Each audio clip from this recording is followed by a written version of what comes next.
Hey everyone, welcome back to Corporate Decoder. Ever feel like you're decoding ancient scrolls when trying to understand a company's financial report? Well, today we're diving into Amylyx Pharmaceuticals' latest Form 8K filing. It's from March of 2025, so let's see what the future holds, or rather held. Get ready for a roller coaster of information, because this report, while seemingly routine, hints at some interesting turns for the company. This report is about Amylyx Pharmaceuticals sharing their financial results for the last 3 months of 2024, as well as the entire year. Let's get right into those numbers and what they mean for the company and its future. These kind of reports are like a temperature check on a company's health, telling us if they're thriving, just surviving, or heading for the emergency room. First, it's important to note that the information in this report isn't officially filed in the same way as some other documents. This is a legal statement saying that it is not under some kinds of liabilities. This just basically means that there is a difference between filing it for the record and having it be part of something you can use in court. Keep in mind, we're not lawyers, so for an in-depth explanation, you'll have to ask one. Amylyx Pharmaceuticals is listed on the Nasdaq Global Select Market under the ticker symbol AMLX. This means you can buy and sell their stock if you're interested in investing in the company. The par value of the common stock is listed as $0.01, which is a super small amount and not really that important. Now I know what you're really here for.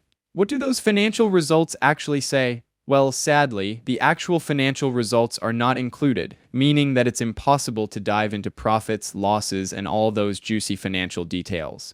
It just says that Amylyx released a press release. It's like being promised a cake and only getting a picture of it. So, what can we gather from all this? Well, without the actual financials, our hands are tied and our crystal ball is cloudy. But let's try to make some sense of the situation. Given that the report highlights the release of financial results, it suggests that Amylyx is actively communicating with investors and the public about its performance. Whether those results are good, bad, or ugly, the company is keeping everyone informed. Also, it is worth noting that the company had a rough 2024. The FDA initially rejected Rolivrio, the company's drug for ALS, also known as Lou Gehrig's disease. Following the rejection, the stock price took a major beating. Ultimately, Rolivrio got approved anyway, but with some major concerns among neurologists regarding the small benefits and some bad side effects. So the end of 2024 must have been very dramatic for Amylyx Pharmaceuticals. It would be interesting to see the numbers and see what the actual financial effect was of all of this. So, where does that leave Amylyx? Well, that's the million-dollar question, isn't it? Without those financial figures, we can only speculate based on the broader context. On the one hand, Amylyx has a product on the market, which is always a good thing for a pharmaceutical company.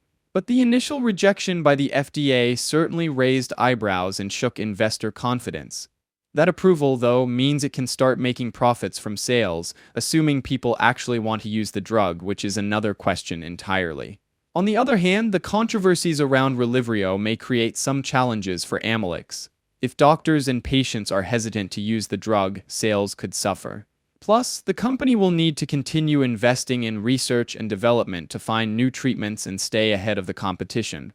Overall, I would say that Amylyx Pharmaceuticals is at a crossroads. The company has the potential to make a real difference in the lives of people with ALS and other neurological diseases, and if Rolivrio works as promised, then it may be worth it. However, it is walking a very tight rope with all the controversies surrounding it. Thanks for watching. If you found this breakdown helpful, please give us a thumbs up, leave a comment, and subscribe to Corporate Decoder for more deep dives into the world of corporate filings.